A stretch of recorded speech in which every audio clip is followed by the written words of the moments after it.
What up, YouTube? Carson Cruz here, and today we're going to play a game of Myteam without the shot meter. I've turned off the shot meter, as you'll see here in just a second, to test out and see if this Mike Beluba bonus points are already showing up in my team, but also to figure out how hard it's going to be for in NBA 2K20 to play without the shot meter. Guys, I don't think it's that hard. Just go into freestyle, figure out where your main shooters' release points are. If it's guys that you're going to be dunking the ball with mostly, you don't have to worry about them too much. And then figure out where to release on the post phase and stuff like that. If you're a guy like me, I'm in freestyle all the time, so I pretty much know all the releases. But anyway, in-game under pressure, it still can fail. And so we're going to play a game here without the shot meters and see how that goes. If you're new to the channel, hit that subscribe button. We're grinding to 1,000 subs here before 2K20. Just crossed 700. Thanks a lot for that. I appreciate it. And with that being said, alright, so let's get started. Carson no Cruz shot here. meter. And today, like I said, we're going to turn the shot meter off on all of our shots. And we're going to take you through a game of my team playing without the shot meter. Mike Wang on Twitter says that you're going to be able to get a significant boost or reward for shooting without the shot meter. Also, you know, obviously the misses will be worse reward. But yeah, I mean, if you can learn to shoot without the shot meter, time your jump shots is pretty easy. I chose John Wall, Deshaun Stevenson, Glenn Rice, Antoine Walker, and Marvin Bagley third. You know, I'm using a bunch of squad here, but five of the best cards that I shoot with normally. So we're going to be going up against Darren Fox, Isaac Bonga, Dr. J, Anton Jameson, and the douchebag Manute Bol, who I noticed is not in the game at the beginning of the year this year. Thank fucking God, bro. They put the other cheesers, Sean Bradley and George Mirasan, in there. But normally those two can't shoot three. So you see what you get? Lose a tip here. Bagley going to get on the run here. The steal up to John Wall, who throws it up. And Marvin Bagley just outruns Manute Bol to the rim. 2-0. Hey, shot meter works when you're dunking. There ain't no difference. De'Aaron Fox, heavily contested with one arm of John Wall's on him, throws an oop with his offhand. And yeah, here we are, 2-2. And we're going to get a shot clock violation there, but that's because I was plugging in my recording device. So yeah, blame that one on me there. It's not really wasn't my fault. So 2-2. We actually got the ball back.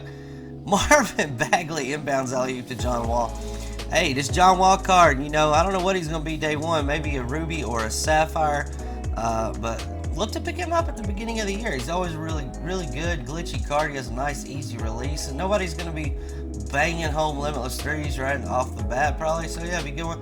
Antoine Walker has a ruby. I would go after that as well. His animations and release are super glitchy, and this motherfucker can speed boost. He's a power forward, so just keep that in mind. If you get a shoe and a coach or whatever, I don't know.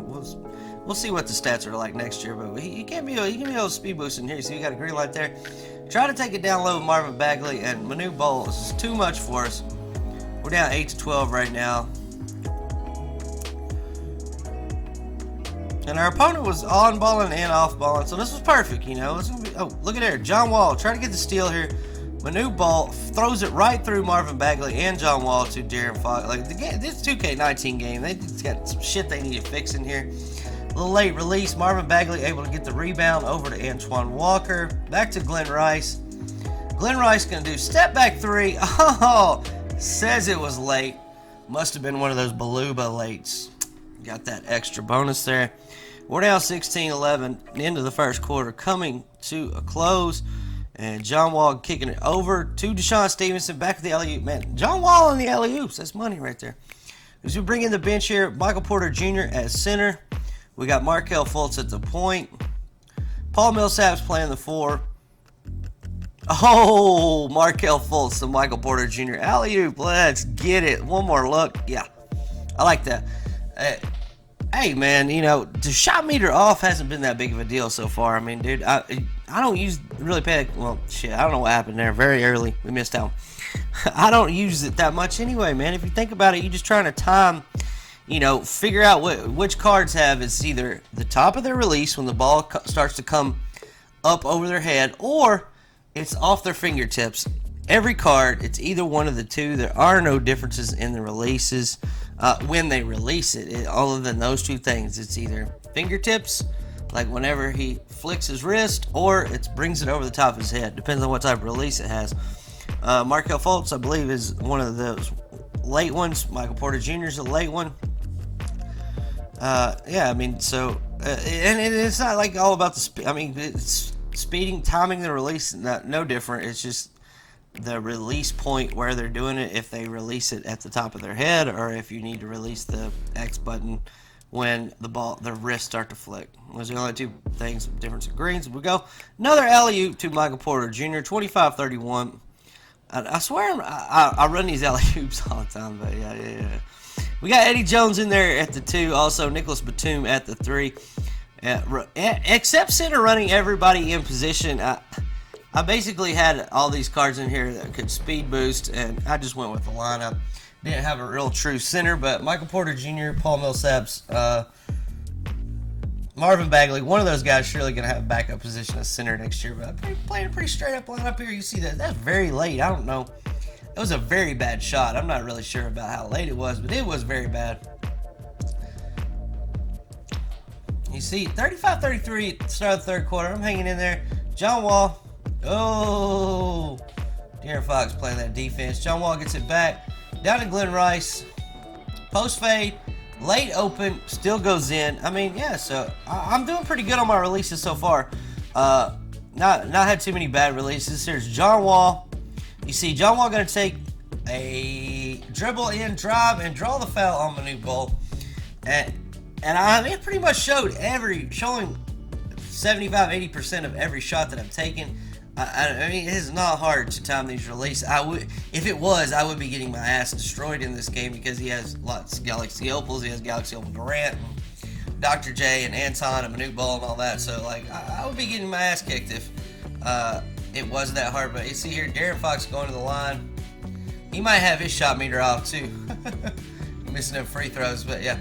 Inbounds play here. Deshaun Stevenson kicks it up to John Wall. Over to Antoine Walker. Draws another foul.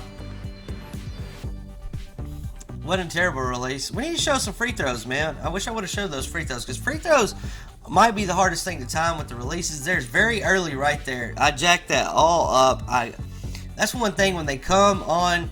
You go on that step back and they land right next to you, it will throw you off every time. And that's somewhere I just messed up big time. So, Sean Stevenson bringing the ball up the court. And everybody's so worried about position locks this year. And, you know, I'm excited to see that. But as you can see right there, like Deshaun Stevenson, not a point guard, dribbling the ball up the court. I didn't call for that. It was just automatically called for. Good defense, Deshaun Stevenson, who has the Sapphire coming out early. Pick that card up. Glenn Rice, going to get in there. Going to miss the layup. 43-39. Marvin Bagley down to Deshaun Stevenson, who gets blocked. And, hey, man, I mean, it was a little bit tougher, don't get me wrong. It's easier to just, like, see the shot meter and you know, time it up to be perfect. But that's not what we're here to work on today. We're here to work on getting better for 2K20 Myteam so we can obviously get those bonuses. And bang! John Wall. Hey, ain't no best up release time on that, man. You just got to throw it at the right time. So, see here, more Galaxy Opals. We did pretty good for this squad against this guy. It's 46-43 into the third quarter. Antoine Walker. And you see, he's off balling. Now he's on balling. I think he was better at on balling than he was off balling, to be honest with you. Look, I mean, obviously caused that turnover there. And John Wall gets it down low. Antoine Walker trying to post up Sean Kemp. We're down 5 at this point. Sean Stevenson with a great pass down to Antoine Walker. 50-45. 4 minutes to go. Sean Stevenson. Look, Deshaun Stevenson's bringing the ball up 90% of the time, and he's a shooting guard. His position locks do not matter, man. You can always just throw it back to the guy inbounding, too. So you got Giannis at power forward or Giannis at center. Marvin Bagley, somebody that can dribble. Michael Porter Jr. That's inbounding the ball. You just give the ball back to him, and they can be your point guard. But I don't understand how position locks are really going to even matter. 5-out offenses, unless they take it out of the game, puts the power forward or the center at the top of the key 90% of the time. It's going to look like the fucking point guard. See here, J.R. Smith. Brick. Marvin Bagels, look, point guard, dribbling the ball up the court. Oh, point guard Marvin Bagels down to Antoine Walker and one on Sean Kemp there. Markel Fultz with the sauce. Lonzo Ball with the off-ball steal. Now he's on balling on Markel Fultz. And missed it. Oh, man, I thought that was a good release, bro. Antoine Walker, though, little early release, wide open, makes it anyway. It's tied 51-51. And Sean Kemp hits that. It's 53-51. Markel Fultz being off-balled up the flow. He's on Sean Kemp, so we're just going to pick on him. Oh, my God. Early release, yeah. You know it would have to happen, right?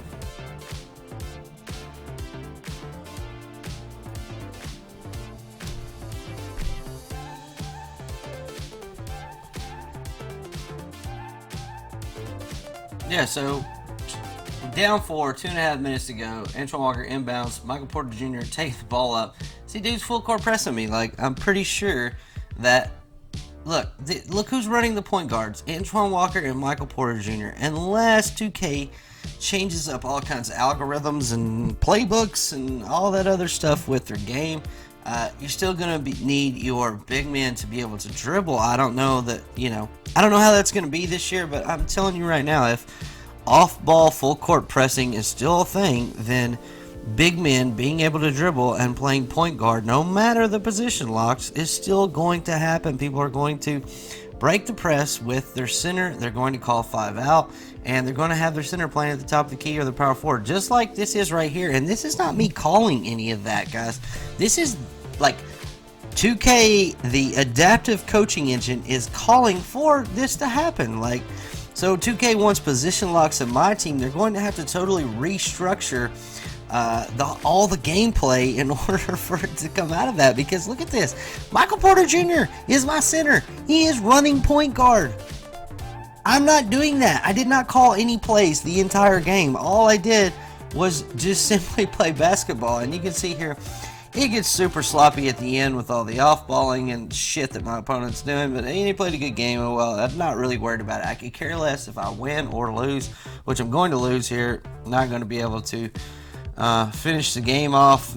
See Lonzo Ball over there hitting some dumpster fire shot at the end there to go up 61-55, and yeah, we make that. So anyway, end up losing it.